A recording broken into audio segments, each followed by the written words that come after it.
Bonjour à tous et bienvenue. Aujourd'hui, nous allons aborder un sujet qui, soyons honnêtes, nous fait souvent grincer des dents, voire nous paralyse. L'échec. Ce mot, chargé de tant de négativité, de déception, de peur du jugement. Et si je vous disais qu'on pouvait le réinventer?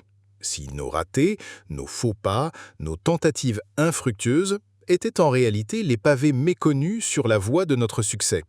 C'est une perspective audacieuse, n'est-ce pas? Mais ensemble, nous allons explorer comment transformer notre perception de l'échec pour en faire un véritable tremplin, une source d'apprentissage et de croissance. Alors, si vous êtes prêts à changer de regard et à découvrir la puissance cachée derrière ce que vous considérez comme des défaites, restez à l'écoute. L'échec. Rien que le mot peut faire frissonner. Dans notre société, il est souvent perçu comme une fin en soi, une preuve d'incapacité, quelque chose à éviter à tout prix. On nous apprend très tôt à viser la réussite immédiate, le sans faute. Mais qu'est-ce que l'échec, au fond? N'est-ce pas souvent une simple étiquette que l'on colle à un résultat qui ne correspond pas à nos attentes initiales? Une expérience qui n'a pas abouti comme on l'espérait. La peur de l'échec est profondément ancrée. Peur du jugement des autres, peur de décevoir nos propres attentes, peur de ne pas être à la hauteur. Cette appréhension peut devenir un véritable frein, nous empêchant d'oser, d'innover, de sortir de notre zone de confort. Alors, comment opérer ce changement de perspective? Comment réinventer l'échec pour qu'il devienne notre allié? Il est essentiel d'adopter une mentalité de croissance et de voir chaque échec comme une opportunité d'apprentissage. Au lieu de vous morfondre sur le résultat, posez-vous les bonnes questions. Qu'est-ce que cette expérience m'a appris? Qu'est-ce qui n'a pas fonctionné et pourquoi? Que pourrais-je faire différemment la prochaine fois? Chaque raté est une mine d'informations précieuses si l'on prend le temps de l'analyser sans jugement excessif. C'est une donnée brute qui nous indique une piste qui ne mène pas là où l'on veut, nous invitant à en explorer une autre. Il est crucial de dissocier votre identité de vos résultats.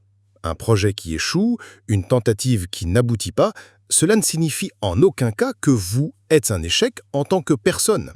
C'est une distinction fondamentale pour préserver votre estime de soi. Vos actions peuvent échouer, mais votre valeur intrinsèque reste intacte. Accueillez l'imperfection comme une partie naturelle du processus humain. Passez de l'agonie à l'analyse. Au lieu de ruminer et de vous laisser submerger par les émotions négatives, bien qu'il soit normal de les ressentir un temps, essayez de disséquer la situation de manière objective. Prenez du recul. Qu'est-ce qui était sous votre contrôle? Qu'est-ce qui ne l'était pas? Quelles étaient les hypothèses de départ? Se sont-elles vérifiées? Cette analyse factuelle vous donnera des leviers concrets pour la suite. Comprenez que le succès est souvent le fruit d'itérations et d'adaptations successives. Rarement, on atteint un grand objectif du premier coup. L'échec nous offre la chance d'ajuster notre tir, de peaufiner notre approche, de pivoter si nécessaire. Voyez cela comme un processus d'expérimentation. Chaque essai, même infructueux, vous rapproche de la solution, car il élimine une voie qui ne fonctionne pas.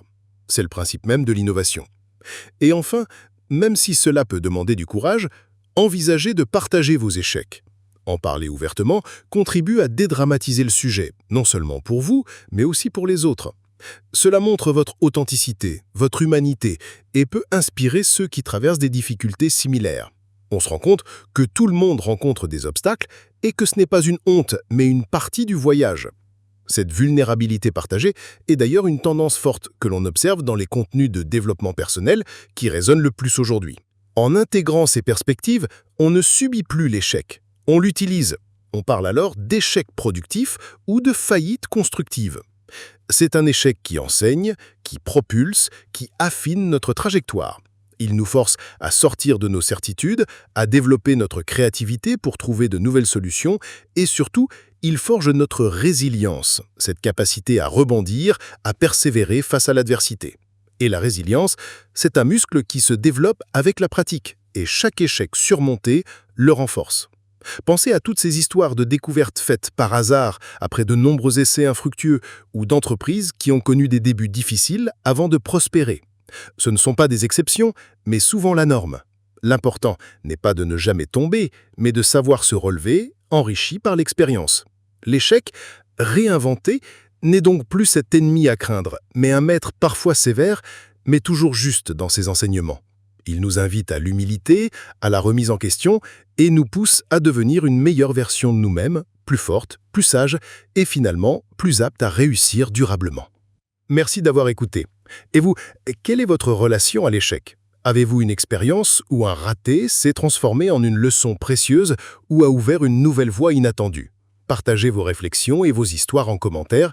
Je suis impatient de les découvrir et d'échanger avec vous sur ce sujet si fondamental. Prenez soin de vous et souvenez-vous que chaque pas, même celui qui vous semble vous faire trébucher, peut vous rapprocher de votre destination. À très bientôt.